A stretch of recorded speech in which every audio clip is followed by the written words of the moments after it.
¿Cómo están? Muy buenas tardes para todos. Bienvenidos a 24 horas. Gracias por acompañarnos y preferirnos como siempre. Hoy vamos a hablar de este terrible accidente de tránsito. Impactante las imágenes que vamos a compartir en el avance con ustedes. Porque un camión de gran porte en la zona de Tacuara prácticamente quedó completamente destruido luego de haber quedado al costado del camino. Afortunadamente no hubo víctimas que lamentar.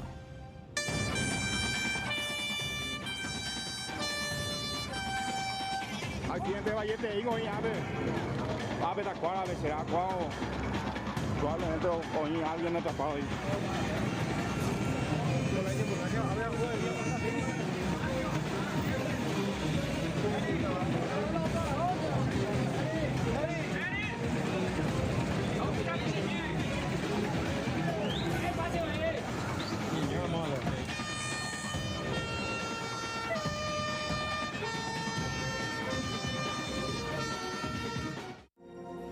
Y por supuesto en nuestro informativo de hoy daremos detalles de la denuncia del ministro del Interior, Arnaldo Yucio, en contra del expresidente de la República, Horacio Cartes. El ministro del Interior le atribuye al ex jefe de Estado al menos 4 tipos penales.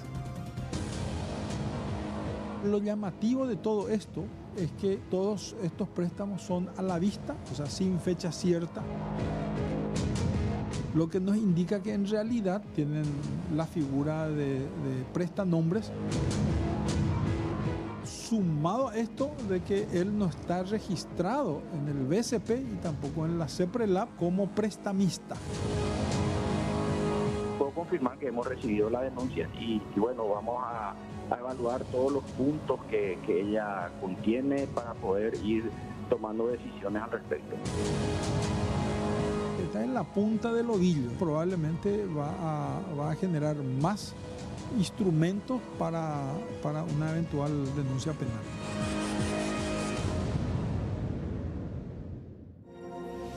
Y otro tema destacado, salud privilegiada. Genera polémica el caso de un líder religioso que va a ser atendido en el IPS, muy por encima de la burocracia tan acostumbrada para el resto de la población.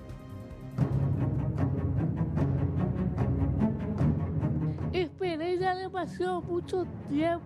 Me duele porque yo sé que es una cirugía que se puede hacer en el Paraguay. Voy a ser sincera que yo, por no tener dinero, por no tener la capacidad monetaria para poder operarme, por eso a mí no me hagan caso.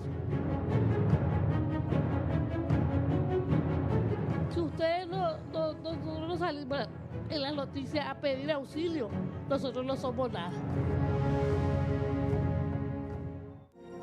En instantes, también aquí en 24 horas, vamos a hablar de los incendios que siguen a nivel país. Uno de ellos se dio en la zona de Puerto Pabla. El fuego incluso amenazó a barcazas que estaban en proximidades. Imágenes impactantes.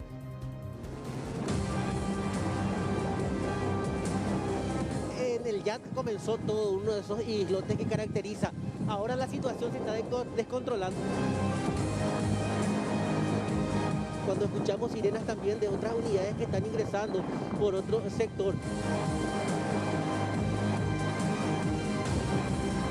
Lo que realmente preocupa también acá es que dentro de esas barcazas pueden haber materiales combustibles, es decir, aquellos que fueron conformados ya o que se encuentran estacionados y van formando gases en su interior.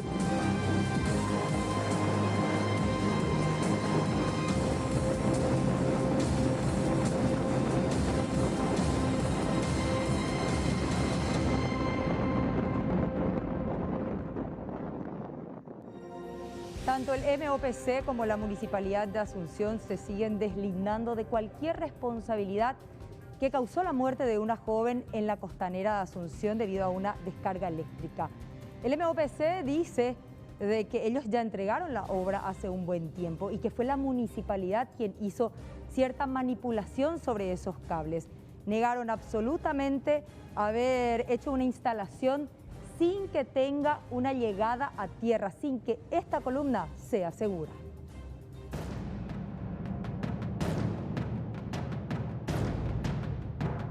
Según la cartera de Obras Públicas, la Municipalidad de Asunción alteró la obra original del sistema eléctrico de la avenida Costanera. El 24 de septiembre del 2021, la Intendencia se jactó mediante una publicación oficial en la página de la Costanera de Asunción de hacer mantenimientos, a pesar que el jefe de gabinete dijo que no podían hacerlo porque la obra supuestamente no les fue entregada aún. En aquella ocasión los trabajos se realizaron justamente en la hilera donde estaba la lumínica que electrocutó y mató a Helen de 18 años. El ingeniero Pedro Cardoso dice que se cambiaron las luces originales y se colocaron algunas de tipo LED. Jamás instalamos lámpara LED. La MOPC no instaló. Más instalamos. Entonces, esta es una alteración en donde su mismo informe evidencia que la municipalidad hizo esta alteración. Entonces, ellos hicieron mantenimiento, inclusive hay un llamado publicado 2018-2019 hasta el 21 donde ellos hacen mantenimiento y no es del Parque Bicentenario. En la página muestra los lugares en donde realmente ellos, en una cuestión de hacerse un autobombo, ¿verdad?, muestra dónde hicieron los trabajos y justamente es ahí donde ocurrió el accidente. Las documentaciones y notas enviadas a los anteriores intendentes dan cuenta que la primera parte de la obra de la Costanera y sus equipamientos fueron entregados ya en el 2014. El MOPC afirma que sí colocaron sistemas de puesta a tierra en aquel momento. Con esta alteración, con estas modificaciones que se hizo, ya no importa de quién es la avenida, categórico la responsabilidad de quien hizo la alteración. Y la municipalidad hizo, están los documentos, están sus redes sociales, el llamado que hizo directamente, ¿verdad? Y le digo más, en ese mantenimiento 2018-2019, ¿por qué sus profesionales electricistas no hicieron la denuncia que faltaba tierra? Porque tenían. ¿Tenía el sistema de puesta a tierra? Claro, nuestros documentos y nuestro contrato claramente dice que nosotros instalamos tierra. Y no lo decimos nosotros, lo dice el contratista y lo dice la fiscalización de obras. Nosotros pusimos tierra. Esta alteración, al ellos trabajar en ese equipo, no denunciar esa situación, eso implica que yo puedo suponer que tenía tierra en ese momento. Y después desapareció. La empresa contratista que ejecutó el equipamiento de la Costanera, incluido el sistema eléctrico, es ECO SA, la cual brinda una garantía por 10 años, pero que no podrá aplicarse, ya que la municipalidad alteró la obra original, según se puede observar en sus mismas publicaciones.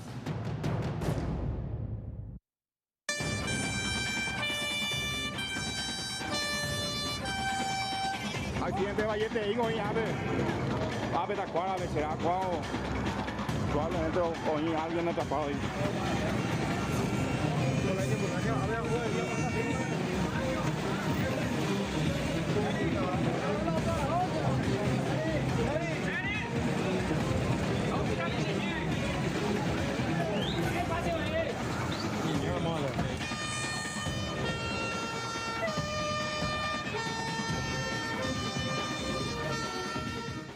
Enseguida ampliamos este tema, pero mientras tanto damos seguimiento al caso del niño de Cacupé que gracias a un rápido aviso la policía logró salvar a su madre de una golpiza.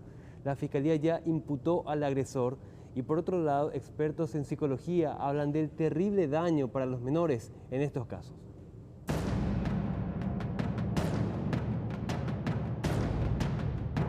El caso generó todo tipo de comentarios debido a la acción del niño al momento de dar aviso a la policía. La fiscal María Angélica Insaurralde presentó imputación contra el padre de familia que se encuentra privado de su libertad y ya pidió su prisión preventiva. La víctima, la madre del pequeño de 7 años, prestó declaración en la causa y ahora un equipo psicológico realizará una evaluación al niño. Oficialmente en la fiscalía no hay antecedentes del hombre, aunque se cree que a nivel policial los episodios son reiterados. Expertos en psicología evalúan la situación y advierten de los graves daños que existen en los niños que son protagonistas de casos de violencia, tanto como testigos o como víctimas. Las consecuencias son terribles a futuro. Va a ser un trauma. Él puede después, cuando llegue a su adolescencia, querer copiar también esa misma situación. Es decir, va a repetir tal vez la conducta de violencia cuando él no sepa responder las situaciones conflictivas con las que se va a ir confrontando en la edad de adolescencia. Lo más probable es que va a querer repetir. El caso de esta familia es solo uno de los tantos que ocurren en el departamento de Cordillera, donde también los números son alarmantes. Según el Observatorio Criminológico del Ministerio Público, el 74% de las víctimas de la violencia intrafamiliar son mujeres. A esto se suma una escalada de denuncias desde 2015, donde pasamos de 10.000 a más de 26.000 denuncias por año recientemente. En cuanto a departamentos afectados, Central encabeza las denuncias, seguido de Asunción, Alto Paraná, Caaguazú e Itapúa. Momento de actualizar los datos del COVID-19 a través de la cuenta oficial de Twitter del Ministerio de Salud, que acaba de lanzar los siguientes datos y mucha atención de vuelta a la cantidad de fallecidos registrados en esta fecha. Vamos a darle lectura íntegra al informe de COVID-19 de esta jornada, que habla del procesamiento de 13.026 muestras, una cifra muy alta de muestras tomadas, de las cuales 5.930 han dado positivo. Total de casos confirmados de esta forma, 554.182. Seguimos repasando el informe COVID-19 y aquí lo que les decía, en esta fecha se reportan 58 nuevos fallecidos, totalizando así 17.112 personas que murieron a causa de la enfermedad. El detalle, en la franja etaria de los fallecidos, de 20 a 39 años hay 2 personas fallecidas, una con dosis completa de vacunación y otra persona no vacunada. De 40 a 59 años, 12 personas fallecidas, de las cuales se desprenden 2 con dosis completa, 2 con dosis incompleta y 8 personas que no tenían una sola dosis. Luego vamos a esta franja etaria que comprende de 60 años y más. 44 personas que murieron en esa franja etaria, 12 de ellas tenían la dosis completa, 10 tenían la dosis incompleta y 22 personas no estaban vacunadas. Reitero, 58 fallecidos en esta fecha. Si hablamos de internados, 949 están internados, 168 están en cuidados intensivos. De los 168 en UTI, 81 personas no están vacunadas, 53 de ellas tienen dosis completa y 34 tienen la dosis incompleta. Hablemos de recuperados, ¿les parece? 3.615 marca el informe de hoy, sumando así 476.125 personas que han perdido o que se han recuperado, que han vencido a la enfermedad. El informe de fallecidos que contempla el sexo, así como su distribución geográfica, tiene más información en el siguiente portal. Pero, reitero, alta tasa de vuelta de casos confirmados hoy. Por sexo hablan de un total de 31 y de femeninos y masculinos 27, estos de los fallecidos. Procedencias, departamentos de Alto Paraná, Amambay, la ciudad de Asunción, Caaguazú, departamento central, Cordillera, Guairá, Itapúa, Ñembucú, Presidente Hayes y San Pedro. Reitero, estas son las cifras del COVID-19 hoy en nuestro país y tenemos que hablar de 5.930 positivos y 58 fallecidos en esta jornada, según el Twitter oficial del Ministerio de Salud.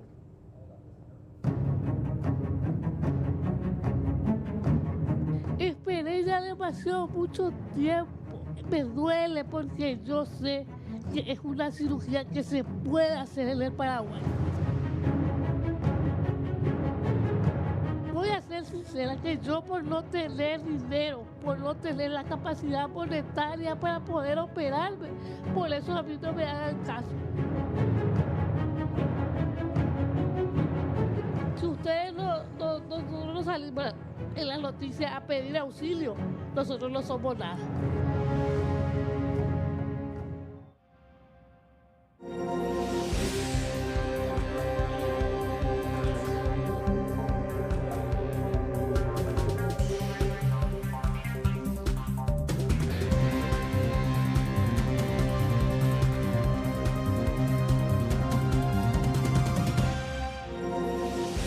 Y vamos a empezar a desarrollar la denuncia radicada por el ministro del Interior, Arnaldo Yucio, quien dijo que lo hizo a título personal ante la CEPRELAD en contra del expresidente de la República, Horacio Cartes. En este sentido, dijo que el expresidente de la República al menos cometió 4 delitos, 4 tipos penales son los que tendrían que ser investigados. ¿Y qué le pide a la Secretaría de Prevención del Lavado de Dinero?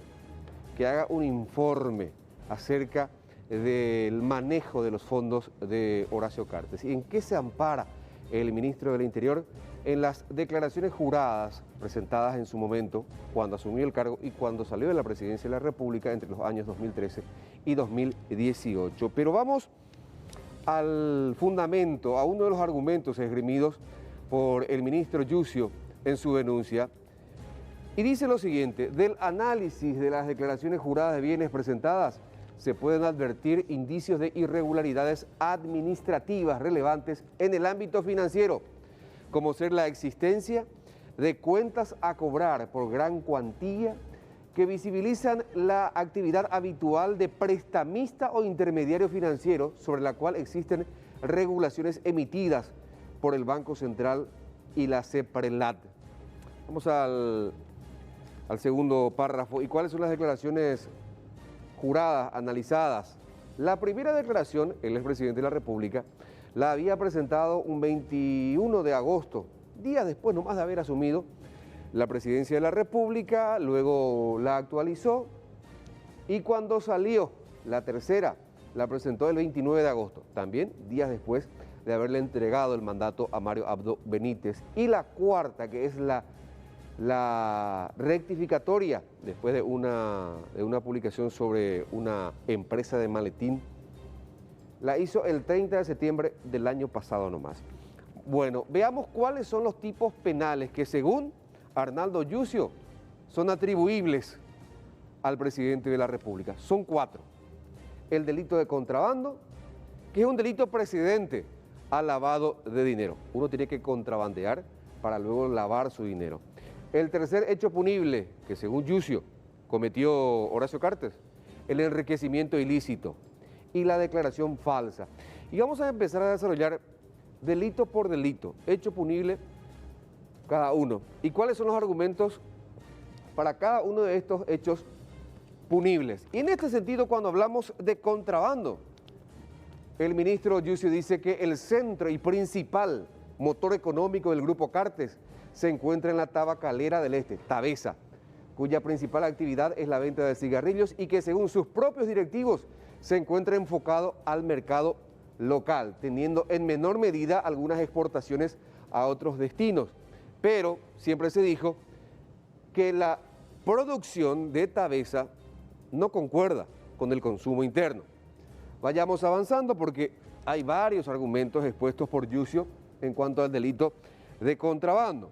En este apartado dice que a la enorme cantidad de cigarrillos de Tavesa que han sido incautados como contrabando en territorio brasilero e inclusive en otros países como Argentina, Uruguay, Colombia y México, nos llevan a suponer que la gran cantidad de estos cigarrillos son contrabandeados a estos países usando las permeables fronteras secas con Brasil y la triple frontera para generar las enormes cantidades de ingresos a la empresa y al grupo. Además, dice el ministro del Interior, y esta es una parte muy grave, la utilización de las rutas brasileras implica la asociación con otros grupos criminales, como ser el PCC o similares, para moverse la mercadería por todo el territorio brasileño, tras lo cual subiría nuevamente de contrabando a Colombia, Centroamérica y México, donde resulta difícil que puedan operar sin el permiso de las organizaciones locales de turno, tal cual fuera referenciado precedentemente en las investigaciones y publicaciones periodísticas que arriban a dichas conclusiones. Me corro para este lado para seguir dándole lectura al otro argumento expuesto por Yucio en cuanto al delito de contrabando. Y acá se hace una serie de preguntas. Es importante conocer, dice, cómo recibe Tavesa estos ingresos por la venta de cigarrillos. ¿Los recibe en efectivo? ¿Quiénes son los principales compradores? ¿Qué ruta sigue el dinero bancarizado? Dice Arnaldo Yucio en su denuncia ante la CEPRELAD. El contrabando está establecida en la ley, la figura del contrabando, en la ley 6.417 que modifica el código aduanero y que se castiga con hasta 5 años de cárcel, el contrabando. Ahora vayamos al lavado de dinero. En este punto, los argumentos del ministro del Interior son mucho más extensos y vayamos a desarrollar lo que dice al respecto. Primeramente, ya empieza a citar las 23 empresas o personas físicas a quienes otorgó multimillonarios préstamos. Y por ejemplo se destaca al Club Libertad, que hasta el 2018 le dio préstamos por 47.291 millones de guaraníes para la firma Campos e Invernada S.A., de la cual es socio el senador Sergio Godoy, por un total de 25.467. Y este detalle no menos importante, a su propia hermana le otorgó un crédito a María Sara Cartes Jara por un total de 330.000 millones de guaraníes. Si hacemos al cambio, unos 50 millones de dólares. ¿Cuánto le deben estas 23 firmas físicas y jurídicas? 1.728.512 millones de guaraníes. Vayamos avanzando. ¿Qué más dice la denuncia de uno de los secretarios más importantes del gabinete de Mario Abdo Benítez? Dentro de lo llamativo, dice, se visualizan diversos préstamos en la modalidad a la vista y sin plazo, registrado a empresas de su mismo grupo, a empresas de las que el denunciado posee acciones, a un senador de la República e inclusive un exorbitante monto prestado a su misma hermana, María Sara Cartes Jara. Siguiente, por favor. Otro argumento expuesto: el señor Horacio Cartes, al no estar inscripto, registrado y regulado como prestamista o intermediario financiero, no estuvo obligado a cumplir en ninguno de los casos con los deberes inherentes a los sujetos obligados en el Sistema Nacional Antilavado de Dinero y contra el financiamiento del terrorismo, por lo que cada una de las operaciones de préstamo mencionadas en sus declaraciones juradas de bienes deberían ser consideradas como alertas, analizadas y reportadas. Siguiente. Tiene 29 páginas la denuncia de Arnaldo Yucio. Nos preguntamos entonces, ¿de dónde sale el dinero para realizar estos préstamos? ¿Cómo se realizan estos préstamos? ¿Son realizados en efectivo? ¿Ha sido utilizado el sistema bancario financiero con tal finalidad? ¿Fueron generadas las respectivas alertas y reportes de operaciones sospechosas por la naturaleza de dichas operaciones? Y más importante, dice Yucio, ¿por qué la mayoría de estos préstamos nunca fueron cobrados? Siguiente argumento. A ver, nuevamente nos preguntamos, ¿cómo fue efectuado ese préstamo en efectivo? ¿De dónde proviene ese dinero? Más aún considerando, esto en referencia a los 50 millones de dólares prestados a su hermana, a María Sara Cartes Jara, quien aparece como principal accionista del Banco Basa, 91% de las acciones, por un monto muy similar al adeudado en las memorias del Banco Basa desde el 2017 en adelante, según su propia página web. Y sigue desarrollando este mismo tema de Sara Cartes.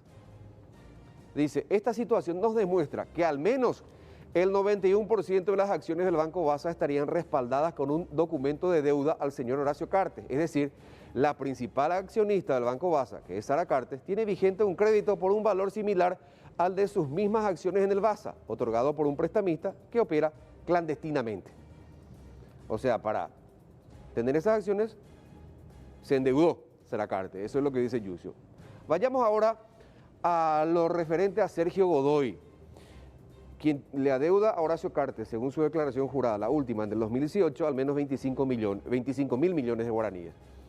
Esto nos puede llevar a la sospecha de que el senador Sergio Godoy está actuando como prestanombre o testaferro del denunciado, ya que todo el patrimonio con el que cuenta se encuentra respaldado enteramente por un préstamo realizado por aquel. Y nuevamente dice, la tipología es un clásico modelo de encubrimiento del propietario real y generación de simulación de supuestos préstamos para el lavado de dinero. Vayamos avanzando hay un par de argumentos más. Dice, actualmente, y esto es lo nuevo, actualmente el Grupo Cartes se encuentra en una constante emisión de bonos. Incluso días atrás leíamos información referente a la emisión de bonos. Por citar operaciones recientes, emisiones de bonos de Secom, la cementera que tiene el Grupo Cartes en Vallemí, Concepción. Emisiones de bonos de Enex, la empresa distribuidora o comercializadora de combustibles. Captación de dólares de Basa, siendo ya a la fecha esta actividad, la principal actividad o fuente de ingreso del grupo, operando igualmente con otras casas de bolsa. Ante esta nueva situación no podemos más que preguntarnos si no se trata de la evolución del mismo sistema de ocultar los verdaderos financistas o destinatarios finales a través de terceros para continuar integrando dinero de fuente dudosa al sistema financiero. ¿Qué más tenemos, por favor?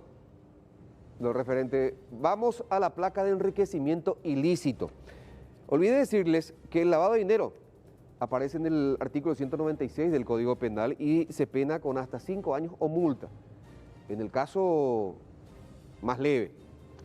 Bueno, vayamos al enriquecimiento ilícito contemplado en la Ley 2523 del 2004, que castiga con hasta 10 años de cárcel. Y fíjense, hasta el 2018, Horacio Cartes tenía 36 empresas, y ustedes saben que después de haber dejado la presidencia de la República, adquirió varias otras empresas. Y según Arnaldo Yucio, durante este tiempo de mandato, pudo o registró, según su propia declaración jurada de bienes, esta ganancia: 101.000 millones de guaraníes en 5 años. El otro argumento, por favor, vayamos a ver. Aquí está, total de activos entre el 2013 al 2018, dice, los activos de Horacio Cartes, según sus propias declaraciones juradas, del 2013 comparadas con las del 2018, se han incrementado en 2.166.302 millones de guaraníes. Cuesta leer esta cifra. Lo que sería en dólares unos 374.792.000 al tipo de cambio promedio de aquel entonces, que era de 5.780 guaraníes. Hoy día es mucho más. Bueno, hablemos ahora de la declaración falsa, básicamente por no haber declarado la tenencia de una empresa de maletín en Panamá. Todo esto saltó cuando se hablaba del Panama Papers. Bueno, declaración falsa, y aquí está. Dice, a la supuesta declaración falsa en la que incurrió el expresidente Horacio Cartes al omitir incluir en principio una empresa constituida en la República de Panamá, denominada Dominicana Acquisition S.A., cabe considerar las implicancias patrimoniales de la existencia y funcionamiento de dicha empresa, puesto que es desconocido a la fecha el flujo financiero que experimentó dicha sociedad de papel, además de las otras 2 empresas creadas bajo el mismo régimen y misma jurisdicción, supuestamente según las publicaciones periodísticas y la misma Fiscalía Especializada contra el Crimen Organizado de Panamá, a nombre de familiares del ex mandatario. Y por supuesto en su denuncia Arnaldo Yucio hace hincapié también en, por ejemplo, Operación Lavallato, Operación Patrao, también su amistad y las operaciones que habría realizado también con Darío Messer. Pero escuchemos al ministro del Interior, Arnaldo Yucio, y después le voy a plantear algunas cuestiones a mis compañeros acá en estudios. Dice, hago la denuncia a título personal, pero fija como domicilio el Ministerio del Interior. Un detalle no menor.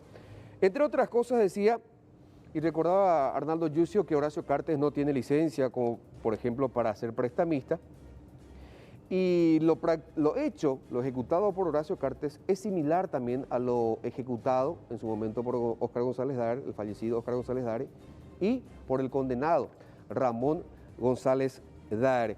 Explicó por qué razones no recurrió al Ministerio Público, sino a la CEPRELAT, pero no está de más recordar que el artículo 284, en concordancia con el 286, si mal no recuerdo, del Código Procesal Penal, obliga a todo funcionario público en conocimiento de la comisión de algunos hechos punibles a recurrir al Ministerio Público. Y para finalizar decía que su denuncia es recién la punta del ovillo. Pero lo llamativo de todo esto es que todos estos préstamos son a la vista, o sea, sin fecha cierta. No existe, obviamente, como consecuencia de eso, exigencia de su devolución, ¿verdad? No devuelven el préstamo, lo que nos indica que en realidad están siendo, tienen la figura de prestanombres y que en el fondo el verdadero propietario es el expresidente Cartes. Sumado a esto de que él no está registrado en el BCP y tampoco en la CEPRELAB como prestamista. Entendemos que a estas alturas la instancia más rápida para obtener información del sistema financiero es la CEPRELAB, ¿verdad? Obviamente la CEPRELAB, una vez que recabe toda esa información obtenida, va a tener que presentar a su vez su denuncia, que en realidad es un informe, al Ministerio Público. Y hay un precedente interesante, ¿verdad? En el caso Ramón González Daer, el que inició todo el proceso, o la institución que empezó todo este proceso de investigación fue precisamente la CEPRELAB. Esta es la punta del ovillo. Acá lo que nosotros hacemos resaltar son indicios que van a estructurarse después como elementos probatorios, pero ya dentro del ámbito jurisdiccional, ¿verdad? Por eso es que justamente iniciamos ante la CEPRELAB, porque aún nos resta información clave, fundamental, que no solo va a confirmar lo que estamos diciendo, sino que probablemente va a generar más instrumentos para una eventual denuncia penal. Bueno, pero ¿qué es lo que pide en su escrito de denuncia el ministro del Interior a la CEPRELAB? Y aquí está en el petitorio final y vamos a mostrarlo un poquito. ¿Qué es lo que dice? Entre otras cosas, por ejemplo, solicitamos que la máxima autoridad de esta cartera, Carlos Arregui, elabore un informe de inteligencia financiera y su oportuna comunicación al Ministerio Público si corresponde y a otros organismos administrativos de prevención y control del sistema. Este es el petitorio del ministro del Interior, Arnaldo Yucio. Tuvimos una comunicación telefónica con el titular de la CEPRELAB, el doctor Carlos Arregui, quien explicó que la denuncia forma parte de las competencias que tiene la CEPRELAB en instancias internacionales. Vamos a abocarnos a trabajar en la misma y posteriormente ir tomando las determinaciones correspondientes. Tenemos todos los elementos que hemos recibido, pero comprenderán ustedes que la naturaleza de nuestra institución nos obliga a guardar la reserva de esas documentaciones, pero sí les puedo confirmar que hemos recibido la denuncia y bueno, vamos a evaluar todos los puntos que ella contiene para poder ir tomando decisiones al respecto. Trabajo que hacemos todos los días, Marcelo. Más allá de que la denuncia venga de una noticia periodística, de prensa negativa, se genere en la Fiscalía o se genere acá en CEPRELAB, como ha habido casos inclusive muy connotados también que se han originado acá, ¿verdad? Casos ya con condena. Y después de leer y escuchar todo esto, cabe hacerse algunas preguntas. Desde 28 o 29 de agosto del 2018, las declaraciones juradas de Horacio Cartes estuvieron a disposición de los organismos de control. ¿Cómo es que la Contraloría General de la República, por ejemplo, no detectó estas supuestas inconsistencias? ¿Cómo es que la CEPRELAB tampoco recibió reportes de operaciones sospechosas de parte de los bancos o no investigó los multimillonarios movimientos del expresidente de la República? Algunas de las preguntas. Ahora, ¿por qué recién ahora Arnaldo Yucio presenta este tipo de denuncias también? ¿O es producto de las internas coloradas? ¿O es como contraataque a aquella denuncia en su contra también por presunto enriquecimiento ilícito presentada por abogados allegados al movimiento Honor Colorado, por ejemplo?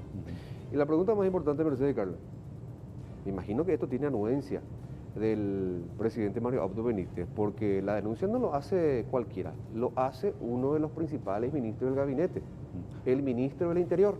Aunque él quiera dar a entender de que lo hace de manera personal como Arnaldo Yucio y no con el título de ministro del Ejecutivo, aunque finalmente, como decías, marca domicilio el Ministerio del Interior. Y otra cuestión también, ese dossier de documentos no se consigue en 3 días. Pero todo está en las declaraciones juradas. Claro, pero... Declaraciones juradas y informes periodísticos. Exactamente. Evidentemente ya tenía información. ¿Y por qué? La pregunta es, no se hizo antes. Y como decías también, porque otros organismos no se han percatado.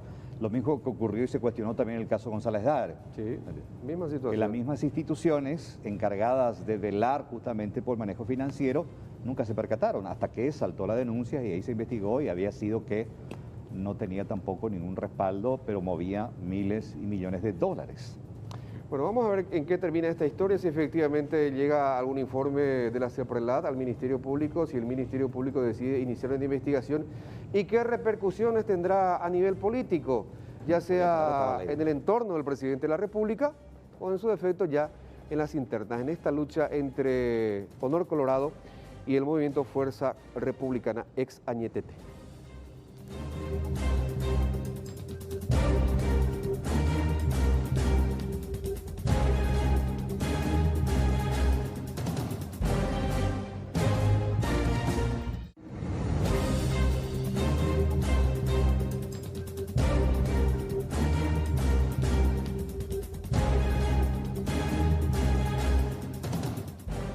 Bueno, esta historia es bastante extraña y van a entender por qué. Un motociclista fue hallado muerto en una calle del microcentro de Asunción y en principio la investigación partió desde la posible intervención de un automóvil que habría colisionado y ocasionado la caída de la muerte de este conductor, hasta que finalmente se comenzó a armar la ruta por donde circulaba con algunas imágenes del circuito cerrado y finalmente se llegó a la conclusión de que aparentemente no hubo intervención de terceros.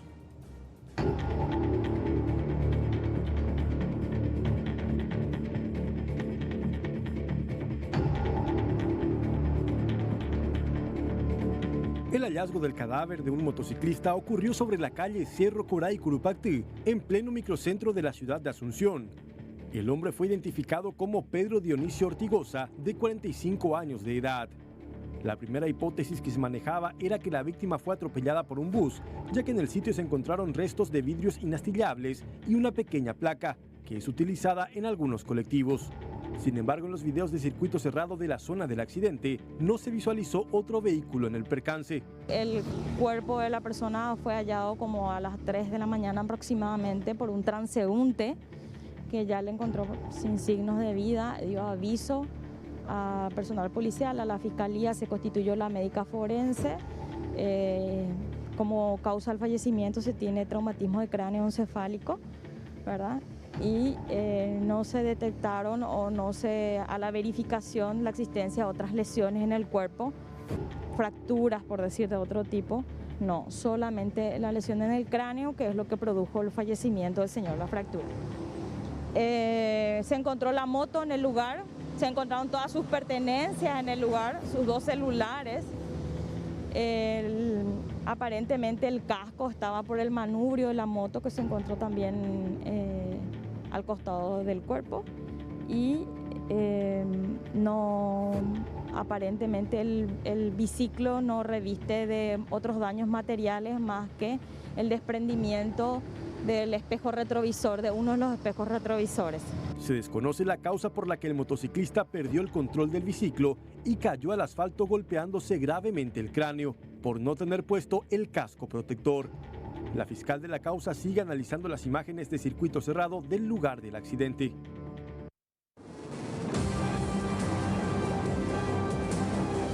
En el YAT comenzó todo uno de esos islotes que caracteriza. Ahora la situación se está descontrolando. Cuando escuchamos sirenas también de otras unidades que están ingresando por otro sector. Lo que realmente realmente preocupa también acá es que dentro de esas barcazas pueden haber materiales combustibles, es decir, aquellos que fueron conformados ya o que se encuentran estacionados y van formando gases en su interior.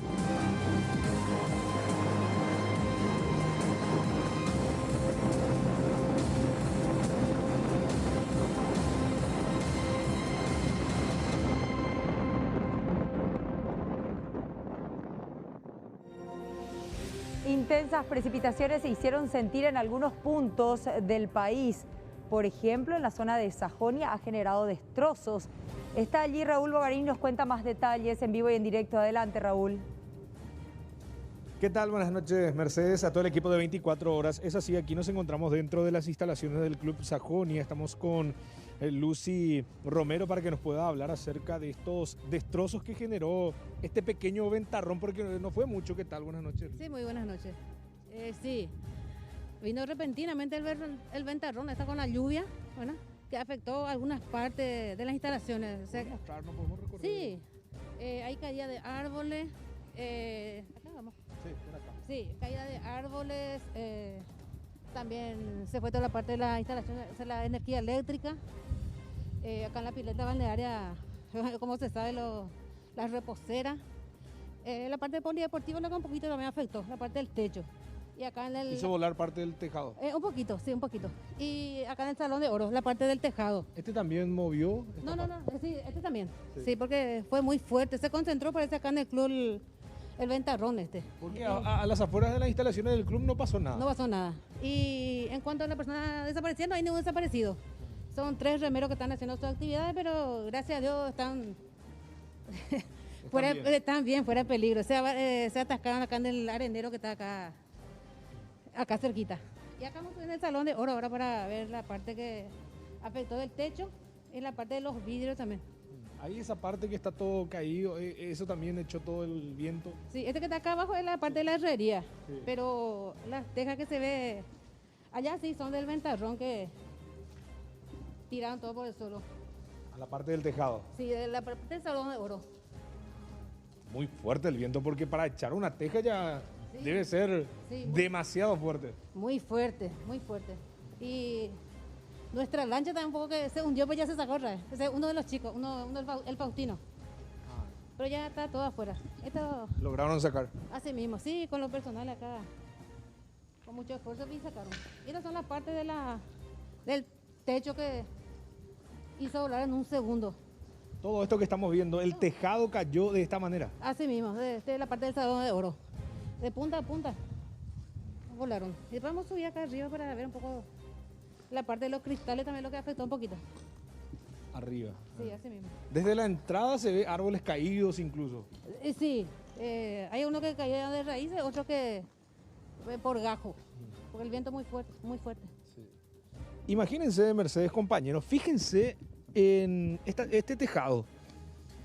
Pesa aproximadamente medio kilo. Imagínense para echar todo esto. Plástica.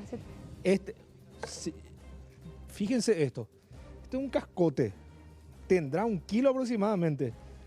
Esto fue lo que echó todo el ventarrón que vino aquí en el Club Sajonia. Acá vemos toda la parte del tejado que hizo volar. Incluso, vamos a tener cuidado acá con Hernán porque vamos a mostrar acá desde arriba y se va a ver mejor y se van a quedar muy sorprendidos cómo que hizo volar todo este tejado. Raúl, fíjense. Afortunadamente sí, no hay lesionados. Sí, no hay ninguna persona herida. No, nada de herido. Gracias a Dios. Pero muchos se asustaron. Sí, mucho susto, sí, especialmente de parte de los jóvenes.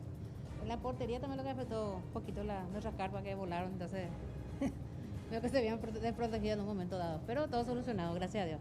¿Y la lancha que rescataron dónde? Y sí, era un poco... ¿De este lado estaba? Sí, yo estaba en la parte administrativa cuando sucedió todo este hecho mismo. A ver cuál es. Vamos a recorrer porque mucho destrozo generó. Esto que está todo acá tirado, ¿esto también derribó la tormenta? Esto que estamos viendo acá... Sí, esa era la carpa, sí. Era la carpa, hizo volar. Justamente se colocó para los remeros. Sí, así mismo. ¿Y esa embarcación no sufrió daños? No, por suerte no sufrió daño esta embarcación. Sí, una embarcación más pequeña, decía Lucy Romero, que lograron rescatar rápidamente. ¿Cuál es la que está?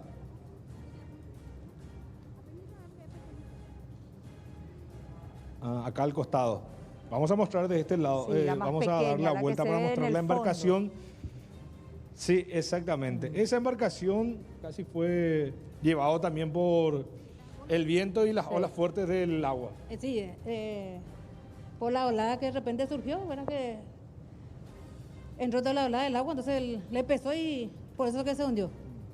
Pero rápidamente reaccionaron los... Rápidamente, sí, estuvieron acá presentes muchos personales, también está por acá el señor Luis Rojas. Impresionante como los truenos también aquí por este sector, Mercedes. Estamos comentando aquí con los compañeros, definitivamente estas tormentas fueron muy dispersas, porque ¿a cuánto está el canal del Club Sajonia? Estamos a 20 cuadras aproximadamente, un poquito más a lo mejor, pero acá ni llovió, Raúl. Increíble cómo hay zonas en donde el viento estuvo fuerte, bueno, ahora que estoy hablando empieza a relampaguear, ¿verdad? Pero en algunas zonas fue tan intensa la lluvia y en otras ni siquiera goteó todavía. Exactamente, y el viento ni qué decir, porque a mí me sigue sorprendiendo. No es que se llevó una chapa, destejó prácticamente la parte de un salón, derribó. Fíjense todavía todo este tejado que está en el suelo es producto de este ventarrón. Y vamos a subirnos nosotros acá, incluso el tacho de basura voló ahí a consecuencia de este viento. Vamos a subir para mostrar y ver más de cerca lo que ocasionó en este salón, porque otra cosa sería la chapa, pero en este caso tejados de aproximadamente medio kilo hizo lanzar y tiró todo para abajo.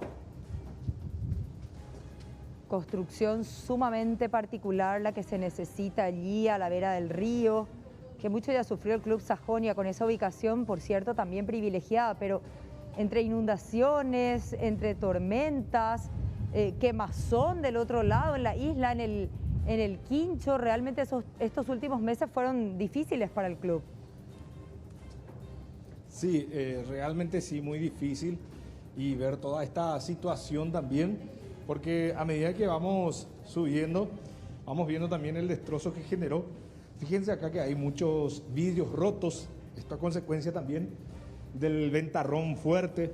Vemos en imágenes que hay vidrios por todos lados, porque rompió y llevó todo lo que encontró a su paso, en este caso el viento. Acá vemos vidrios rotos, con mucho cuidado. Vamos a recorrer acá con el compañero Hernán Lescano para mostrar todo lo que ocasionó aquí dentro de las instalaciones del club. Acá no hay energía eléctrica por el momento. No, no hay, afectó esta parte. El electricista está trabajando para tratar de solucionar. Sí. Ahí falta esta parte, dice. Ahí vemos los espejos rotos. ¿Llueve todavía, Raúl? Ya vamos a ingresar. No, ahora ya no llueve. Tampoco hay viento. ¿Y qué medidas van a tomar? Porque me imagino que van a tener que clausurar algunas áreas, no van a poder recibir a los socios de momento hasta poder por lo menos terminar el trabajo de limpieza, ya que hay algunas zonas muy peligrosas por el vidrio, los cascotes. ¿El club va a cerrar sus puertas en estos días? Me consultan desde estudios, ¿el club va a cerrar sus puertas en estos días o solamente las partes que están siendo afectadas? Y ahora se cerró en forma preventiva, porque como ya le había dicho, por el ventarrón, por la parte de árboles caídos, cable suelto. Para verificar bien el lugar. Así mismo, como ya está también viniendo en la noche, mejor cerrar, por prevención nada más. Entonces ya mañana veremos qué pasa, que se está trabajando a full hora para solucionar todo el tema. Ahí está entonces. Por hoy entonces ya va a cerrar el club y vamos a recorrer acá con el compañero Hernán para que puedan ver ustedes los destrozos aquí en este sector. Me sigue sorprendiendo, no me deja sorprender la cantidad de tejas que echó en este sector. Acá vemos también, a consecuencia de la caída de los tejados, que rompió los vidrios ¿Qué era de antes? salón. Este lo llaman acá el Salón de Oro, donde practican aparentemente artes marciales. Por la forma, y también hay diversos juegos como mesa de ping-pong, por ejemplo, aquí en este sector. Tiene sus años ya esa estructura, Raúl, se puede ver inclusive. Sí, es así. Vemos en imágenes cómo realmente afectó y el viento cómo se llevó. Todo lo que está acá, como en inmediaciones, acá donde nosotros nos encontramos, prácticamente en toda la hilera se llevó el tejado y derribó. Desde acá también estamos observando los destrozos. Es impresionante realmente ver todo lo que sucedió en tan solo unos minutos, porque no fue mucho tiempo que ocurrió esto, fueron instantes nada más, pero sí ya fue suficiente para generar estragos aquí en el lugar. Decía también que algunas personas estaban en remo, pero que finalmente no fueron afectadas, sino que se quedaron por precaución nada más. Luego ya volvieron a la costa como para poder, en este caso, salvaguardar su integridad física. Y antes de cerrar este contacto, vamos a ver nuevamente el cielo, que a esta hora ya se presenta menos cubierto, de hecho que se está empezando a despejar inclusive en algunos lugares. Ahí está. Sí, en algunos lugares se ve que está ya despejado, pero en otro sector. Acá en este lugar que estamos mostrando ya se encuentra un poco despejado, pero no así este sector que vamos a mostrar, donde ya se acumula más nubes negras, que eso anuncia nuevamente precipitaciones para lo que resta de la jornada. Buen trabajo, Raúl, hasta luego. Hasta luego, un placer. Teníamos en vivo y en directo a Raúl Bogarín desde el Club Deportivo Sajonia, en donde vemos los destrozos, el fuerte viento que azotó durante unos minutos esta sede social y deportiva, generando varios destrozos, árboles caídos, techos completamente derrumbados, escombros por todas partes. Ocurrió hace minutos nada más allí, frente al río Paraguay.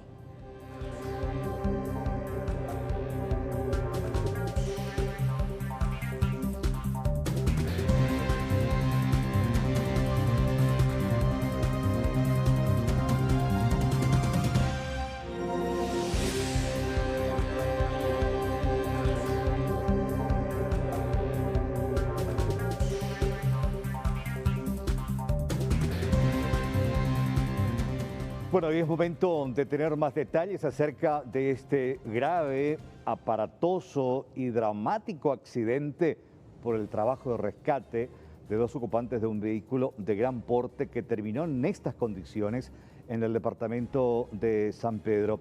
Nelson Espínola, nuestro corresponsal, está precisamente ya en línea para comentarnos los detalles de este evento. Nelson, ¿cómo estás? Muy buenas tardes.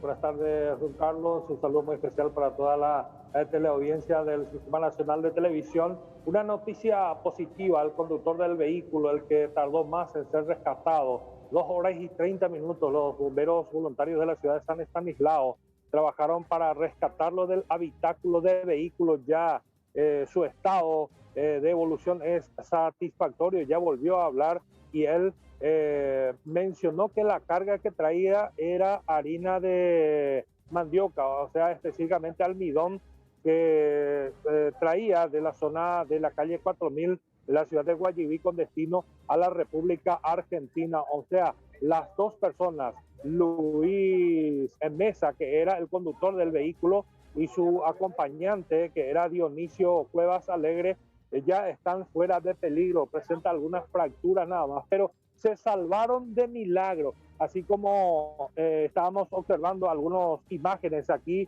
en la zona donde ocurrió el hecho, y fue milagroso, digamos, de acuerdo a cómo se quedaba el vehículo. En esta parte no podemos observar tan nítidamente ya a esta hora debido a que la zona se cortaron todas las energías eléctricas, la zona está oscureciendo y lastimosamente no vamos a poder observar una parte. Lograron abrir los bomberos para rescatarlo a Luis Mesa, que se quedó atrapado dentro del vehículo. en esta canaleta había agua, pero justo donde se quedó el chofer era una parte seca, digamos, y ahí se salvó el conductor o se hubiese ahogado. En este caso sí se adelantaba un poquitito más.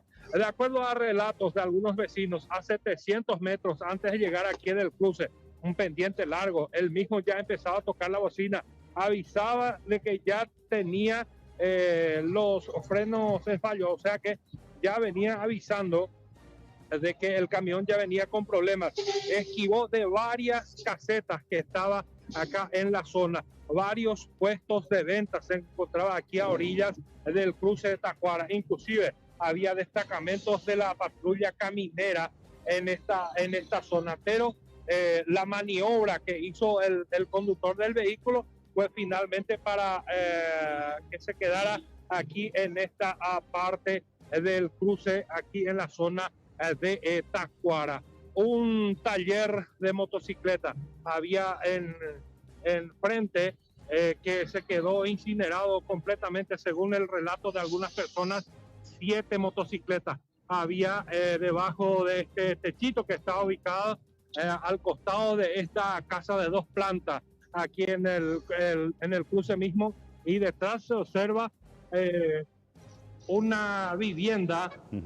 Detrás se observa una vivienda en donde había algunas personas que cuando observaron que el vehículo se estaba dirigiendo hacia la casa lograron salir raudamente. Solamente 2 heridos, reitero, Luis Mesa, el conductor, que fue atrapado, y el otro acompañante, que es Dionisio Cuevas Alegre, salieron, digamos, con algunas heridas nada más. Su estado no reviste gravedad, ya se encuentra fuera de peligro en el hospital distrital de la ciudad de San Estanislao. Más de 30.000 kilos de almidón llevaba este camión de gran porte con destino a la República Argentina. En varias ocasiones ya ocurrieron hechos como esta aquí en esta zona. Hay una pendiente muy larga en donde varios choferes se había complicado, inclusive hubo personas fallecidas anteriormente en este lugar, y posteriormente otros hechos también que se habrían registrado. Ya lleva varios hechos en esta zona como esta, pero hoy las 2 personas se salvaron de milagro. Antes pudimos hablar con el fiscal de turno, el fiscal Florencio Pereira, fiscal de la Unidad Penal de San Estanislao, quien manifestó de acuerdo a las informaciones que había recabado aquí en este lugar, y vamos a escuchar lo mencionado por el fiscal Florencio Pereira. La circunstancia en la que se ha producido este hecho es bastante grave y desordenada, en el sentido de que el vehículo de gran porte perdió el control y cayó en esta cuneta. Se llevó por delante una casilla, una vivienda. Efectivamente, se llevó también una casilla y una casa, un taller de motocicleta, pero gracias a Dios no hemos tenido víctima fatal. Solamente tenemos a los heridos del vehículo, de donde se le han sacado. Primero se le han sacado al chofer y luego al acompañante. Pero con vida. Sí, con vida los 2, eso sí, se ha trabajado muchísimo. Habrán visto ustedes cómo trabajaron la gente, los bomberos voluntarios, para sacarlo. Y gracias a Dios con vida, por más que tenía herida, la segunda persona a quien se le sacó tenía fractura aparentemente, pero ya fue derivado al hospital distrital. La carga venía de Codiza, estaba trayendo, según el chofer del otro camión de la misma empresa, estaba trayendo cal agrícola, estaba transportando a la Argentina. Bueno, felizmente podemos decir que no se perdió en vida a pesar de la magnitud del accidente. No, Carlos, gracias a Dios no hubo víctima fatal. Es una suerte para nosotros que se le haya sacado con vida. Un lugar sumamente difícil de llegar hasta donde estaba el habitáculo del vehículo, y llegaron ellos y trabajaron varias horas de trabajo tuvieron. ¿No le respondieron los frenos? ¿Qué manejan al respecto, fiscal? Y preliminarmente que sí, según el perito, freno a aire y no le respondió, perdió por esa razón el control del vehículo. Bueno, finalmente recordar que fue una tremenda situación, un aparatoso accidente. Estas imágenes son en vivo y en directo, la información todavía está en desarrollo.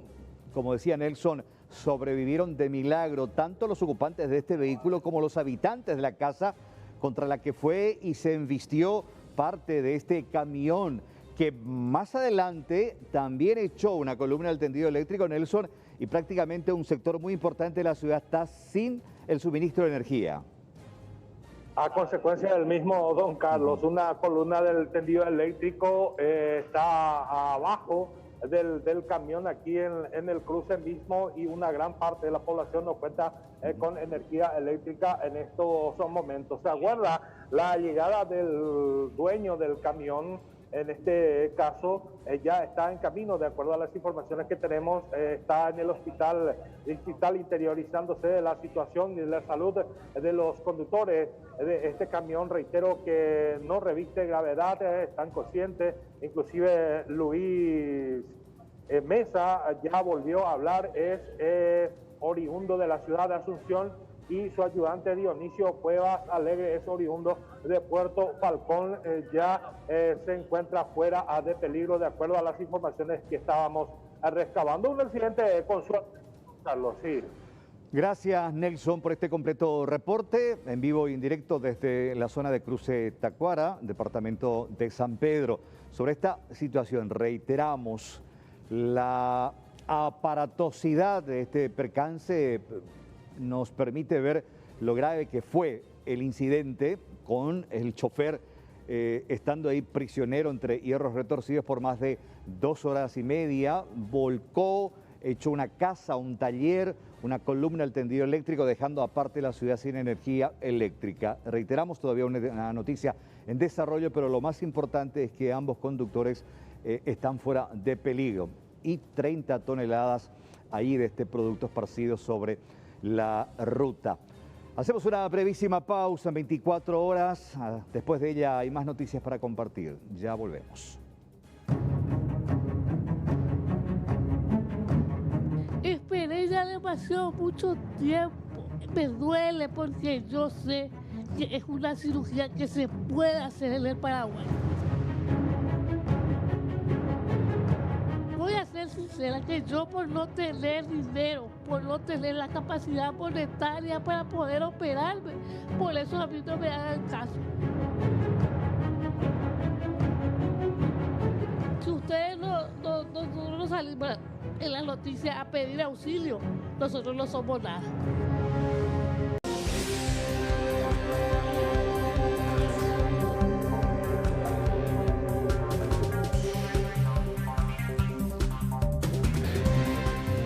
Momento de hablar de economía, señora, aquí en 24 horas, y vamos a darle paso a esta posibilidad cada vez más latente de la suba de los combustibles.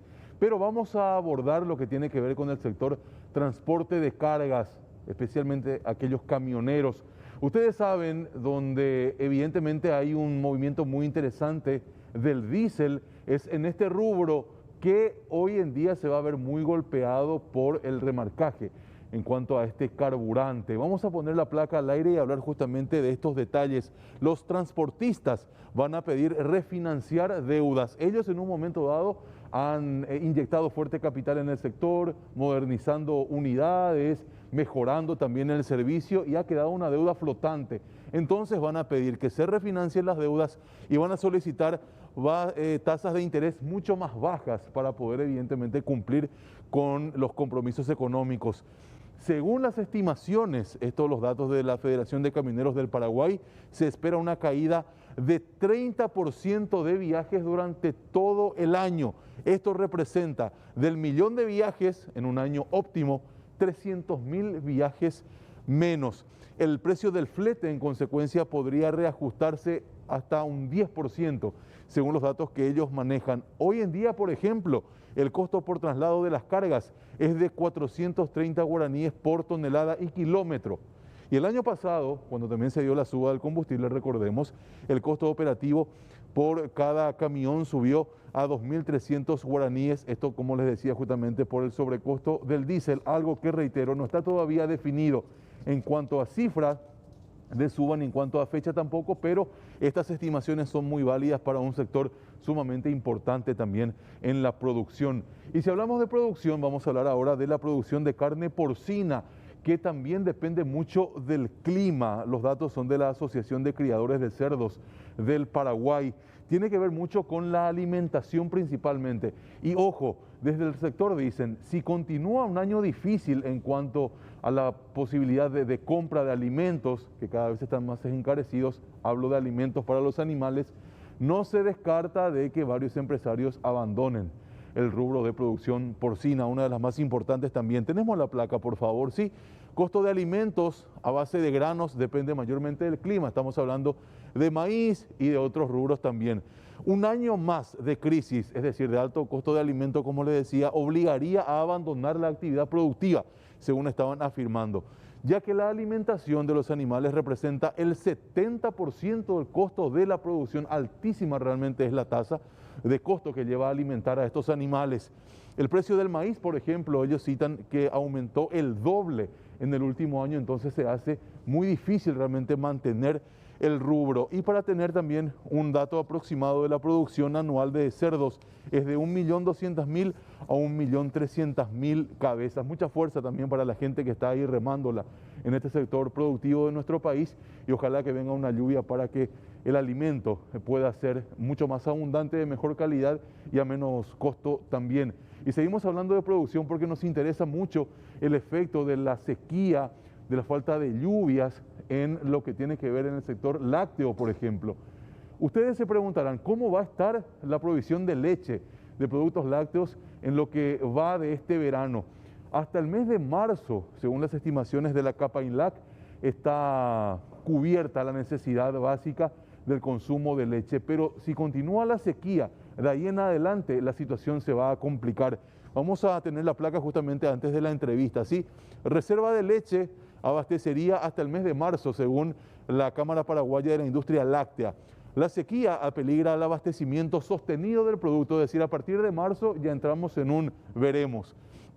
La escasa producción de granos pone en jaque el alimento de animales, lo mismo de lo que hablábamos hace un ratito. Meses críticos de consumo van a venir a partir de junio a agosto aproximadamente. El rubro lechero genera empleo para 26.000 personas de forma directa y otras miles también de forma indirecta. Y para que tengan ustedes también un dato aproximado, 2 millones de litros de leche se producen por día y reitero, estas cifras están en peligro. Vamos a compartir lo que decía Erno Becker, el presidente de la CAPAINLAC, con respecto a esta crisis que atraviesa el sector. Es una situación crítica. Yo estimo que la producción cayó alrededor de un 10% de lo que se consideraba normal. Esto no se siente el impacto en el mercado porque esa producción aún es superior a la demanda. Siempre tenemos un sobrante de leche en verano.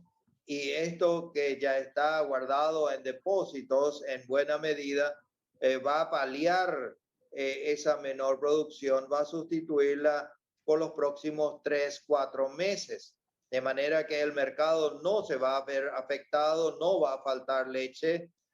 Sí vamos a entrar en una crisis de producción allá a fines de mayo, inicio de junio, donde si no llueve y no podemos sembrar maíz y las pasturas no se recuperen, va a haber un serio problema para entonces.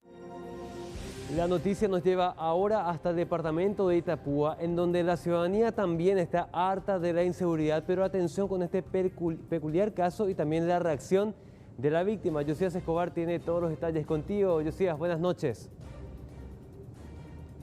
¿Qué tal, Juan? Un saludo muy cordial a la gran audiencia de Canal 9 y efectivamente tenemos que hablar de la inseguridad. Ya no más de una sensación de inseguridad, sino inseguridad real y concreta. Esta vez malvivientes llegaron a una boca de cobranza en el barrio Santa María. a escasos 3 minutos del centro de Encarnación. Ustedes recordarán, hace poquito habíamos compartido también un asalto a una boca de cobranzas en el mismo barrio donde los delincuentes incluso efectuaron disparos.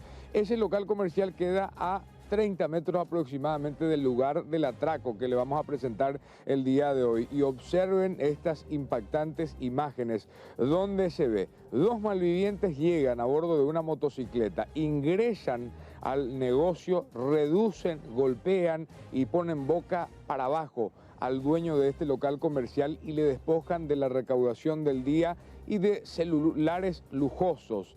Luego, cuando salen los malvivientes, aparece un justiciero. Era un hombre que tiene también su local comercial en cercanías de este lugar. Trae una barra de hierro e intenta reducir al que conduce la motocicleta. Le da 2 a 3 golpes. Cuando pierde el equilibrio, el conductor de la moto casi cae y allí aparece su socio, el otro criminal. Desenfunda el arma de fuego y se ve perfectamente en las imágenes de circuito cerrado que empieza a efectuar por lo menos 3 disparos de arma de fuego, apuntando directamente al justiciero, que por fortuna no recibió ni un solo balazo, pero sí un tremendo susto. Conversamos con Leandro, que es la víctima, cuenta los momentos, minuto y medio de terror que vivió a plena luz del día. Eran las 10 de la mañana. Escuché que hay un cliente entró en el negocio y ahí cuando levanté mi cabeza, visto que me estaban apuntando con la arma de fuego. Y rápido entró hacia la parte de atrás del negocio. Y ahí ya me dijo que me quede quieto, que no haga nada extraño, que me acueste en el suelo nomás. Y ahí me acosté nomás y ahí comenzaron a sacar la plata del dinero que había en la caja. Vamos. ¿Aproximadamente cuánto? 700.000 aproximadamente. Más celulares, ¿verdad? Más 5 celulares y artículos, cigarrillos y algunas cositas más. ¿Con violencia, con prepotencia actuaron estos delincuentes? Sí, el uno inclusive me dio un golpe por la cabeza. ¿Te llegó a golpear en usted? Sí, dio un golpe. En este caso, posteriormente, aparentemente intentaron defender los vecinos. Exactamente, mi vecino acá, al percatarse del asalto, salió al ataque al conductor que estaba aquí al costado. Bueno, momentos desagradables que se pasan, se espera que se haga justicia, ¿verdad? Sí, exactamente, que se le vea y que se le agarre al delincuente. ¿Te llevaron otras cosas más, objetos personales? No, el celular nomás, celular y la plata nomás.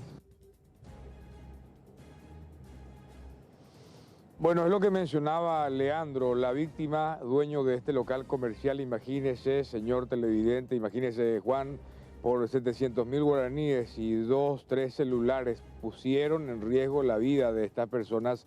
Estamos hablando de los criminales. Hablamos también con Manuel Acevedo, el justiciero, que al percatarse de la situación no dudó en ir al encuentro con uno de los malvivientes con una barra de hierro. Él no logró ver al cómplice, por eso es que decide ir a atacar al delincuente que estaba abordando su motocicleta. Por fortuna logró salvar su vida y cuenta la historia. No podía esconderme, viendo que un familiar, ¿verdad?, le están asaltando, algo tenía que hacer. No podía, yo me acabé de tener miedo y esconderme, entonces lo que surgió fue agarrar algo en mano y ver qué es lo que pasa. Nosotros somos... No, sí, en ese caso era lo que encontré ahí por el camino, lo que me había sobrado de un trabajo, entonces vine. Y como el primero no tenía arma, entonces me despaché contra él. Y el otro sí ya tenía arma, entonces tuve que salir de ello y que la fortuna de que no me dispararon, ¿verdad? Se espera la detención de los mismos después de esto, ¿verdad? Bastante peligroso cómo actúan, atacan. Sí, ojalá que la policía según dicen que ya le tienen en vista y bien identificado, ojalá que le atrapen, ¿verdad? Es lo que comentaba este señor Acevedo, el justiciero, puso en riesgo su vida. Hablamos también con las autoridades y qué es lo que recomienda la policía y bueno, lo material siempre se puede recuperar con sacrificio, con sudor, La vida no, entonces hay que cuidar la vida, Juan. Se entiende la impotencia y además lo que decía Manuel, aparte de ser su vecino, también es familiar, ¿verdad? Pero fíjense las impactantes imágenes, Juan. El hombre se salvó de milagro. Asimismo, Josías, muchísimas gracias por estos datos y un abrazo hasta Itapúa. Muy amable, buen resto de jornada. Gracias, Josías Escobar, desde la zona de Itapúa. Hay mucha atención con esto porque una acción temeraria no recomendada en ningún sentido, pero que también refleja el hartazgo de la ciudadanía acerca de los casos de inseguridad.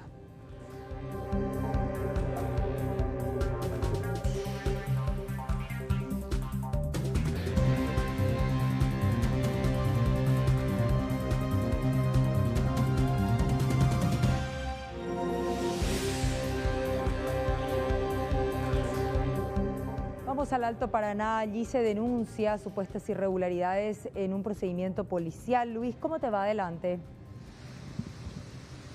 Hola Mercedes, ¿cómo estás? Muy buenas noches, un saludo para vos, los compañeros en piso y también nuestros televidentes.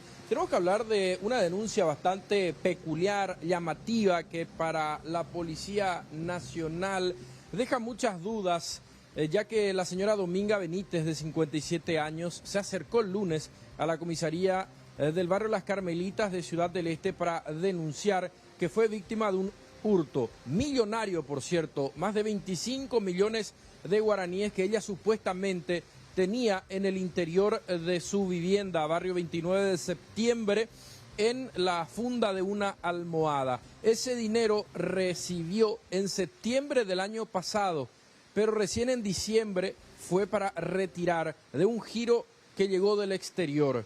Ese giro lo hizo una persona que vive en España y que tenía la intención de venir en enero a someterse a un tratamiento odontológico con ese dinero.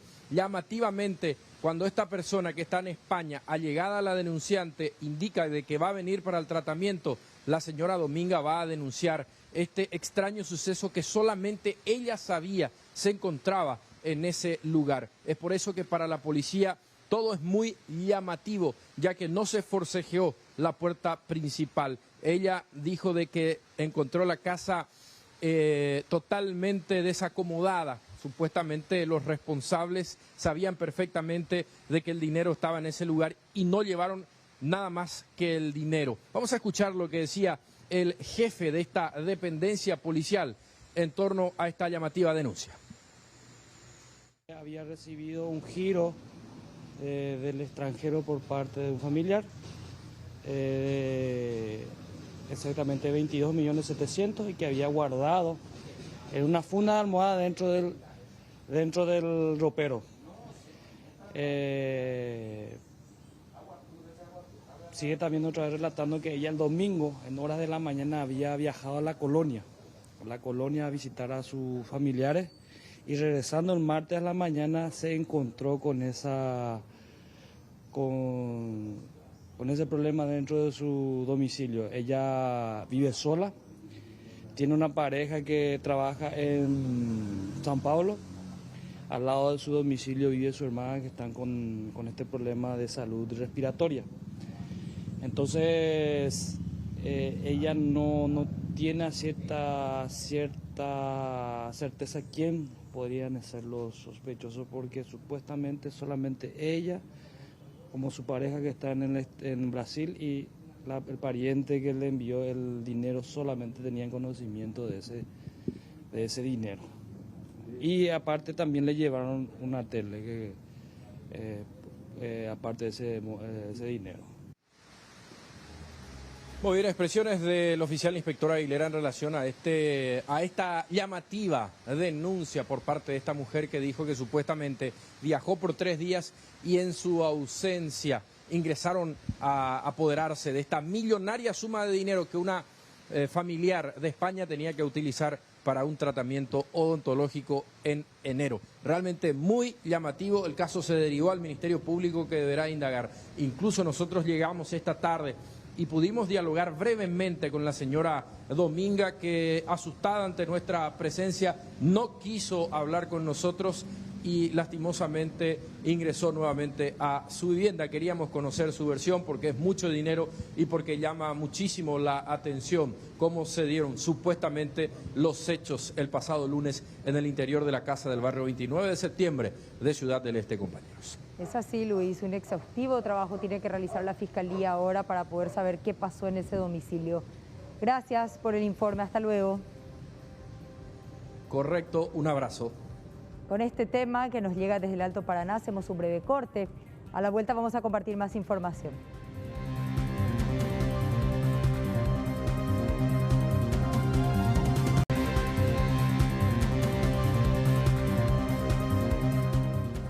Escándalo e indignación mientras un líder religioso accederá a una compleja operación en el IPS. Decenas de pacientes esperan ser sometidos, pero la burocracia se los impide lastimosamente. La burocracia en este caso que afecta también al caso de Ñajuana en Limpio, que se volvió prácticamente una causa nacional. A pesar de contar con el aval de Salud Pública, no tiene el privilegio que otorgaron al pastor Emilio Abreu.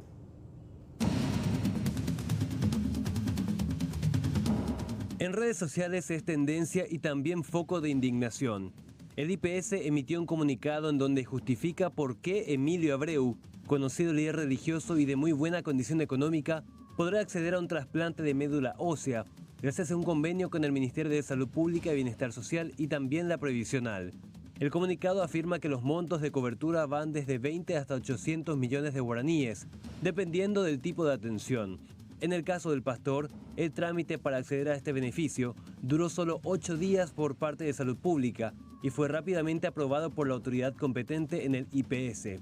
Según el director del Instituto Nacional de Trasplante, no se tiene en cuenta la condición económica del paciente, sino el criterio médico de cada cuadro.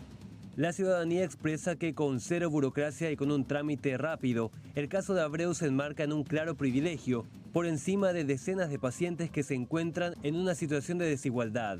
Algunos de los comentarios afirman: IPS deja morir a sus asegurados, aportantes mes a mes, pero viene Abreu y a quirófano. Si solo a Abreu se le aplica el convenio entre el IPS y Salud Pública, no es un derecho, es un privilegio. $300.000 cuesta la operación de Abreu, que todos los asegurados del IPS van a solventar. Arriba Paraguay, que la cirugía de Abreu no se paga sola. Lo del pastor Abreu no contribuye a nada en el testimonio que debe dar un cristiano ante la sociedad, y menos la cabeza de una iglesia. No deseamos el mal a ningún mortal, pero este mismo derecho es denegado diariamente desde organismos del Estado a muchos ciudadanos, niños y adultos, todos los días. En contraste, nuestro equipo de noticias rescató un testimonio desgarrador que pone al descubierto la enorme diferencia para acceder a los servicios de salud. La señora Juana Mercado es oriunda de la zona de Limpio. Un tumor en la cabeza la está dejando sin visión y casi sin poder alimentarse. Ella no es asegurada del IPS, pero inició los trámites para una cirugía hace 2 años. A pesar de contar con el aval de Salud Pública y la firma del ministro, la burocracia impide que su caso avance. Muchos ya luchamos para poder conseguir esta cirugía, que es la cual depende de mi vida, ¿verdad? En este momento yo ya me realicé todos los estudios que ellos me habían pedido. Me pidieron resonancia, me pidieron tomografía, me pidieron una arteriografía, todo eso ya está. Y ahora ellos ya tenemos lo que es la firma del ministro, con el ministerio ya tenemos la firma, pero nos falta la resolución del IPS. La señora Juana pide por su vida, ya que tiene niños pequeños a quienes debe atender y el avance de su cuadro le impide hasta contar libros de cuentos. La mujer lamenta que la única manera de acceder a los servicios públicos de alta complejidad sea ante los medios de comunicación. Esperé ya demasiado mucho tiempo. Yo sé, me duele porque yo sé que es una cirugía que se puede hacer en el Paraguay. Se puede hacer porque tenemos todos los equipos, yo sé. Hay cirugías incluso más complejas que se están realizando acá en el Paraguay. Y no puede ser que yo, voy a ser sincera, que yo por no tener dinero, por no tener la capacidad monetaria para poder operarme, por eso a mí no me hagan caso. Porque por eso es, porque si yo tuviera dinero para poder operarme, yo sé que ya me hubiera operado. Si la prensa nos ayuda, a nosotros nadie nos hace caso. Nosotros nada lo conseguimos si no es por medio de ustedes. Porque si ustedes nosotros no salimos en las noticias a pedir auxilio, nosotros no somos nada. Después de la difusión de esta entrevista a través de C9N, Salud Pública prometió dar seguimiento al cuadro de la mujer para acceder al mismo beneficio. Lo que refleja en ambos casos es la tremenda desigualdad existente para acceder a estos servicios de alta complejidad. Las herramientas están, los convenios son útiles, pero también queda a la vista quienes acceden de forma más rápida. Bueno, y en este tema hay que hacer una aclaración muy importante. En horas de la tarde y después de la emisión de esta nota a través de C9N, el Ministerio de Salud Pública y Bienestar Social se comunicó con doña Juana Mercado. Mañana muy temprano va a estar en el Instituto Nacional del Cáncer para recibir dinero. Es una oportunidad muy importante para doña Juana, que desde hace 2 años está esperando un trámite nada más, una firma, una aprobación, que en otros casos, no solamente con el caso del pastor Abreu, en otros casos se da con una celeridad muy importante. 2 años en los que dijo, no puedo leer un libro de cuentos tranquilamente con mi hija porque tengo dificultades, porque ya no veo bien, porque estoy perdiendo la visión, no puedo alimentarme de esta manera. Su caso genera muchísima indignación en redes sociales y ahora de nuevo a través de esta publicación se da una rápida atención y esperemos que se llegue finalmente al nivel de la cirugía que ella está necesitando. ¿Cuántas otras personas, al igual que doña Juana, presentan este tipo de casos y requieren una enorme celeridad? Efectivamente nos debe llamar a la reflexión y establecer un poco menos crítica, pero más acciones, no solamente desde las redes, sino también desde las propias autoridades a la hora de dar servicios de salud por igual para todos.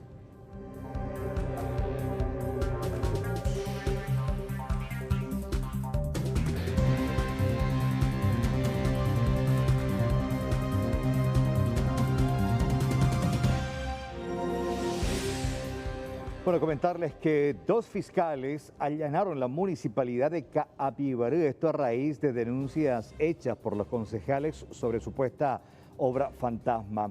No se pudo obtener la versión del titular de la comuna porque no estaba.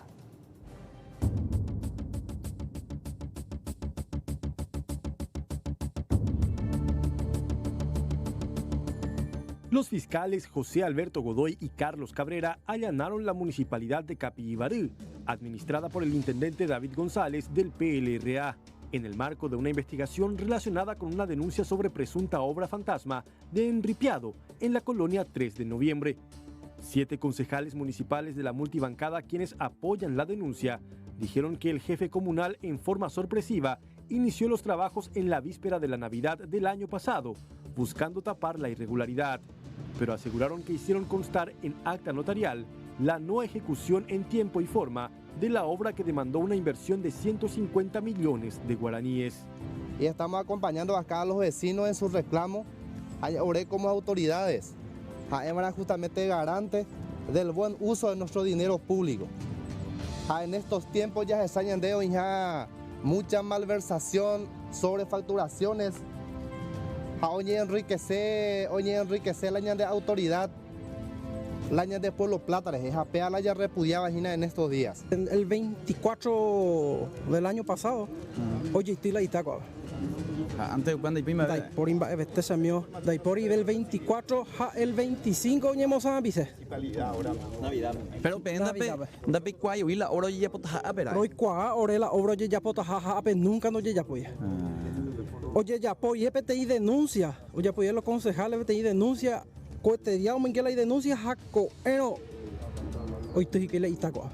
El agente fiscal Carlos Cabrera informó que se allanó la municipalidad en búsqueda de documentos relacionados con la denuncia. Precisó que también se allanaron varios locales de la empresa constructora Urbieta Construcciones de Carlos Urbieta, de igual forma en búsqueda de elementos en el marco de la investigación. ¿Cuántos kilómetros él enviado? La denuncia habla de 3 kilómetros. Nosotros hoy estamos procediendo a incautar todas las documentaciones que guardan relación con con esa construcción y vamos a ir analizando si corresponde o no la denuncia formulada.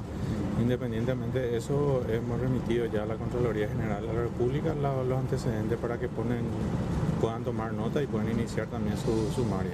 ¿El procedimiento que realizó el día de hoy, fiscal, es respecto solamente a ese caso? Sí, solamente el que guarda relación con la construcción del enripiado de 3 de noviembre, tengo entendido que es la calle Acceso Este, solamente las documentaciones que guardan con relación a esa denuncia específica. Quisimos obtener la versión del intendente David González, pero él mismo dijo que no se encontraba en la ciudad y que estaba de viaje. Lamentablemente continúan los incendios forestales y ahora hablamos de aquellos que se producen acá en el departamento central, inclusive en zonas muy cercanas a Asunción, y este en particular que se iniciaba en inmediaciones del Yacht y Golf Club, pero se extendió posteriormente hasta el islote que se encuentra en el río Paraguay a la altura de Puerto Pabla y que sirve de divisoria entre lo que es el Riacho y el río Paraguay. Riacho que, por cierto, está prácticamente colmatado. Eso permitió un rápido acceso de los bomberos hasta esa zona. ¿Qué es lo que preocupaba? Que el fuego primeramente consuma vastas extensiones de áreas verdes en donde hablamos de una característica faunística y de flora muy importante. Hay animales silvestres en ese sector, pero no había riesgo, por ejemplo, de que alcance a las personas porque estas o las viviendas se encuentran alejadas del centro de ese lugar en donde se producía el siniestro. Tras arduo trabajo, bomberos de Lambaré, con ayuda de la naturaleza, porque cuando el fuego se hacía más intenso, también comenzó a llover, y eso hizo que las llamas se sofocaran rápidamente y ya solo quede un humo que se extendió posteriormente, así como vemos en imágenes, a toda el área central.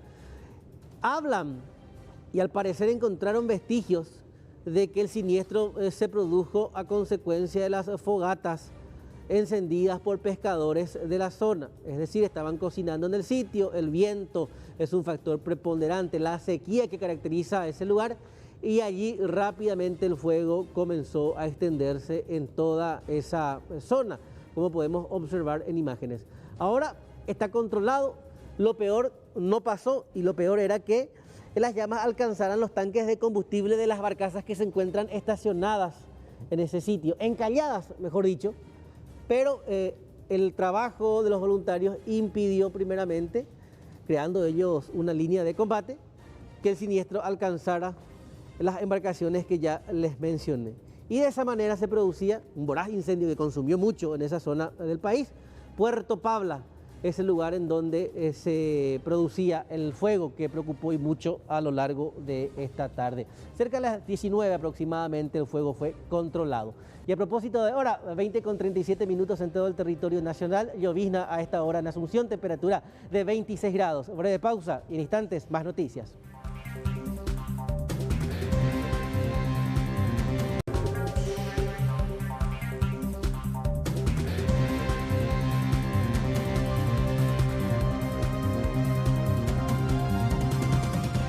Bueno, rápidamente, ya esta tarde el presidente de la República firmó el decreto de promulgación de la extensión de la ley de emergencia sanitaria que va a permitir la compra de vacunas para la franja etaria de 5 a 11 años. De hecho, mañana arriba un lote importante y el presidente de la República, en un video publicado en su cuenta de Twitter, señalaba sobre esa legislación y también hacía referencia a este proceso de vacunación para los chicos de 5 a 11 que arranca el próximo lunes. Buenas tardes. Acabo de promulgar la ley que nos va a permitir la adquisición de vacunas pediátricas, vacunas para nuestros niños de 5 a 12 años. Quiero agradecer al Congreso de la Nación por el apoyo a este proyecto de ley muy necesario para avanzar en el proceso de inmunización. También aprovecho para informar que mañana llegan 500.000 dosis de vacunas en una cooperación de la República Federativa del Brasil para poner a disposición del Ministerio de Salud Pública para nuestro programa de vacunación.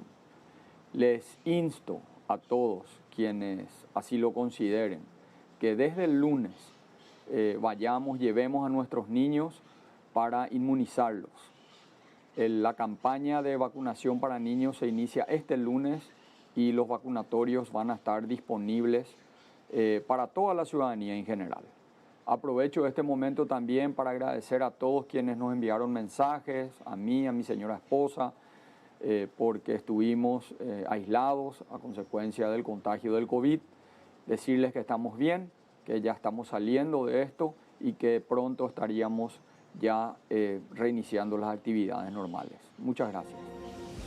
Vamos a hablar ahora del Club Libertad, que tiene novedades. Se presentó la nueva camiseta, digo bien, pero también el estadio tiene nuevo nombre, y esto con el apoyo de Tigo.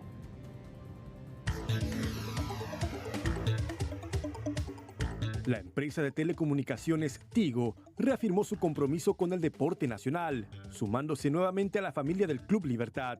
Durante una conferencia de prensa, se firmó un acuerdo que ubica a Tigo como el patrocinador principal del equipo gumarelo. En el marco de esta alianza, el estadio pasó a llamarse Tigo La Huerta y el polideportivo como Tigo La Huertita.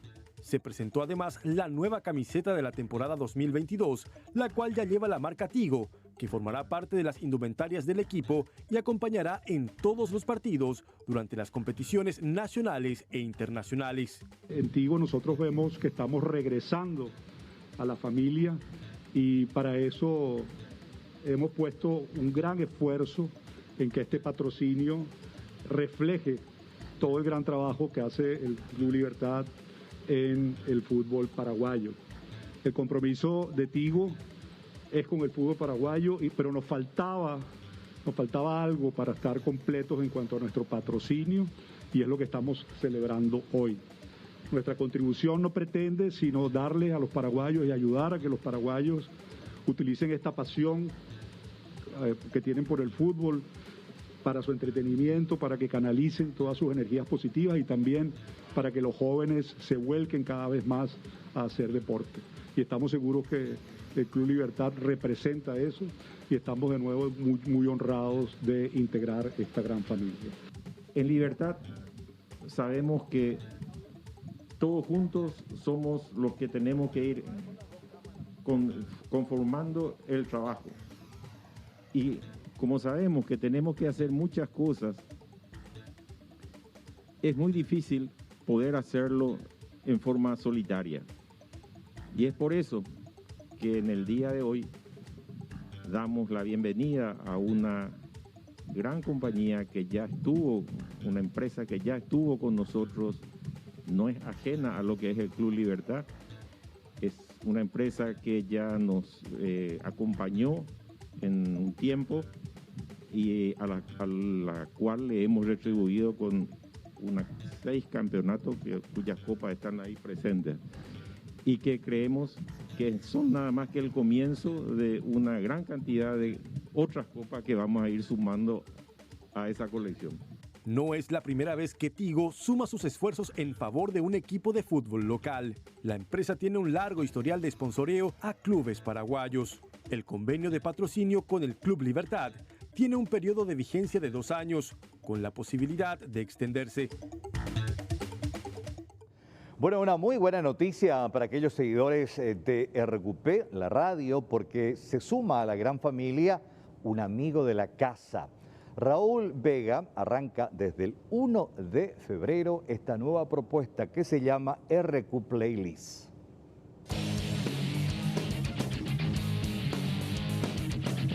Desde el próximo 1 de febrero de 19 a 21 horas, en RQP Paraguay podremos deleitarnos con una nueva voz. El conductor de radio y TV Raúl Vega es el nuevo integrante de la familia.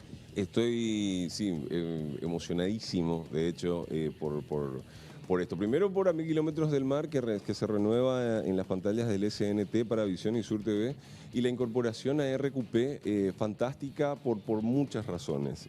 Primero porque me dejaron entrar, no sé muy bien por qué todavía, pero una es esa. Y segunda es el horario, ¿verdad? El horario, vamos a estar de lunes a viernes de 19 a 21. La primicia, el nombre es RQ Playlist.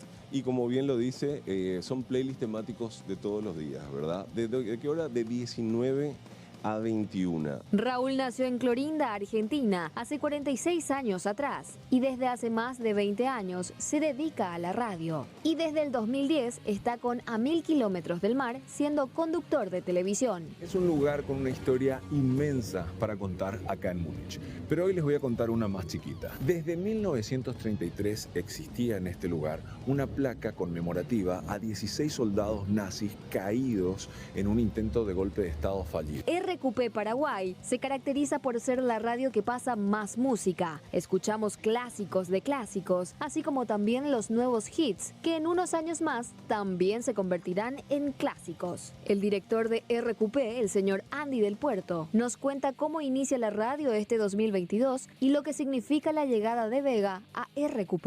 Este 2022 realmente iniciamos muy agradecidos con nuestra audiencia y con las marcas que apoyan nuestro trabajo en RQP. En cuanto al año, decir que nosotros hacemos una radio distinta, una radio con una propuesta diferente, donde además de los clásicos del pop y el rock de toda la historia, la mejor música del mundo, tenemos cápsulas exclusivas con historias del pop, del rock, de discos, de artistas, de shows en vivo. Y a esto sumamos también informes breves, en punto cada hora, ¿verdad? Y ahora sumamos al staff a Raúl Vega, al staff de profesionales de RQP.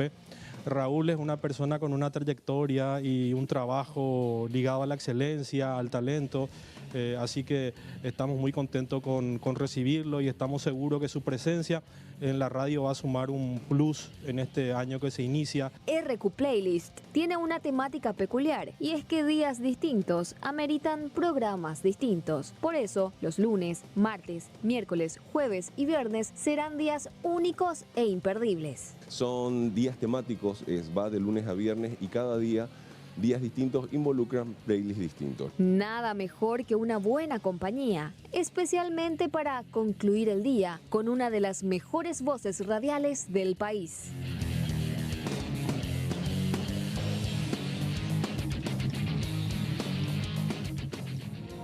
Rápidamente le damos paso a Ale porque nos cuenta detalles sobre el hallazgo de este cuerpo sin vida. Adelante, Ale.